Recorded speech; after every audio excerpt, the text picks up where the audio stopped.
Okay, तो बात कर लेते हैं फ्रेंड्स मंडे को किस तरह से प्लान करना है। तो सिंपल सा लॉजिक है यहाँ पर कि इंडेक्स कॉल के हिसाब से एफआईए क्या है, लॉन्ग एंड शॉर्ट दोनों किया है। एंड देखो डेटा जो है वो सिमिलर है। इसका मतलब क्या है कि मतलब पोजीशन हेजिंग किया गया, यहाँ पर भी आप देखो डेटा क्या है, सिमिलर है ना। बट ओवरऑल अगर देखोगे तो मार्केट जो ओपन होगा वो गैप डाउन ओपन होगा मंडे को। ठीक है, मंडे को जो ओपन होना चाहिए मार्केट वो गैप डाउन ओपन होना चाहिए। क्यों होना चाहिए उसका भी रीज़न मैं आपको बताता हूँ।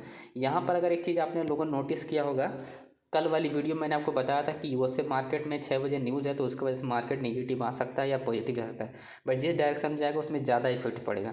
तो मार्केट क्या वो नेगेटिव आया। एंड क्लियरली आप देखो 3% लगभग 4% यहाँ पर क्या है कि माइनस में, उससे मार्केट 4% गिरा। ठीक है, एंड यूरोपियन मार्केट जो कि बुलिश था 5:30 बजे तक ये बुलिश था, उसके बाद देखो यहाँ पर बेरिश हो गया लगभग 1.5% के आसपास।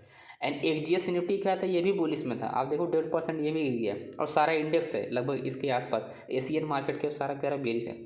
इसका मतलब ये है कि इंडियन मार्केट में जो इफेक्ट होना चाहिए वो सबसे पहले क्या होना चाहिए, गैप डाउन ओपन होना चाहिए। ठीक है, गैप डाउन ओपन होना चाहिए। फिर क्या होना चाहिए, गैप डाउन ओपन होना, थोड़ा बहुत मार्केट डाउन ट्रेंड आएगा, उसके बाद क्या होगा, बुलिश हो जाना चाहिए। क्यों, क्योंकि जो इंडेक्स डेटा है, जब पोजीशन पुट साइड से हेजिंग किया गया, सिमिलर कॉन्ट्रैक्ट है एंड सिमिलर कॉन्ट्रैक्ट यहाँ पर भी है ना, कॉल साइड में। तो इसका मतलब क्या है कि जो इफेक्ट होगा मार्केट के कोले में सबसे पहले डाउन फिर रिवर्स, क्योंकि इंडेक्स कॉल एक्टिव होगा, है ना।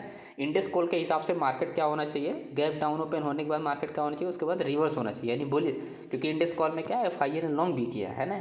तो ये आपको ध्यान रखना है। अगर किसी ने मार्केट को पी को होल्ड किया है तो पोजीशन आप ध्यान देखिएगा, जब मार्केट डाउन ट्रेंड चल रहा है होल्ड किए, जैसे मार्केट कोई रिकवरी बन रहा है उसके बाद तुरंत एग्जिट कर लीजिएगा। ठीक है, क्योंकि मार्केट मूवमेंट करेगा तो फिर वो जैसा प्रॉफिट लॉस में चला जाएगा, मतलब कि प्रॉफिट जो है वो कम हो जाएगा, ज़ीरो हो जाएगा। ओके, तो इस पॉइंट को ध्यान रखना है।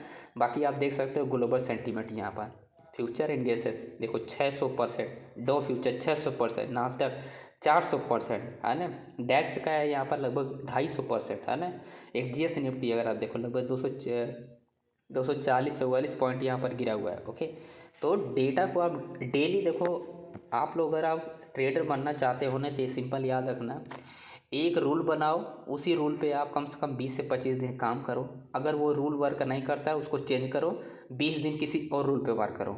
ठीक है, एक स्ट्रेटेजी बनाओ जिसमें उस रूल के साथ कंबाइन करो और उस पर वर्क करो लगभग 20 से 25 दिन। अगर वो वर्क करता है तो उसको कंटिन्यू करो, नहीं वर्क करता है तो एग्जिट कर दो। ठीक है, मेरा जो स्ट्रेटजी है सिंपल, पहले तो 5 मिनट पर ट्रेड करता हूँ मॉर्निंग में। ओके, 5 मिनट वाला स्ट्रेटजी है। और सेकंड जो स्ट्रेटजी है वो अपना है की लेवल। ठीक है, तो की लेवल पे भी ट्रेड करो और 5 मिनट पे ही, है ना।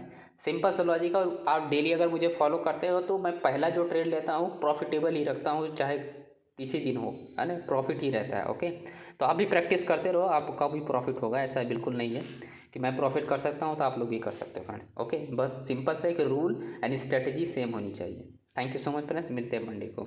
अगर आपको ज्वाइन करना है तो ज्वाइन भी कर सकते हो कोर्सेज वगैरह, लिंक आपको डिस्क्रिप्शन में आपको डिटेल मिल जाएगा। Thank you so much friends.